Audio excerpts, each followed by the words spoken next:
ஒரு அடிப்படை முதல் கட்ட கருத்துங்கிறதுனால அடிப்படையில சொல்லிடுறேன்.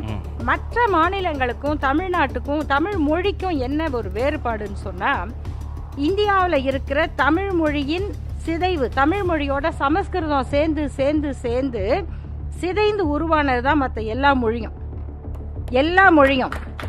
ஆனா தமிழ் அப்படி சேராமல் தனித்து நின்ற மொழி. நீங்க பழைய திராவிட முன்னேற்ற கழக மேடைகள்ல பேச்சாளர்கள் சொல்லுவாங்க, என்ன வேறுபாடுன்னா தமிழ்ல 1, தெலுங்குல 1, மலையாளத்துல 1, கன்னடத்துல 1, ஹிந்தியில 1. இது எல்லாம் ஒரு மாதிரி இருக்கும்.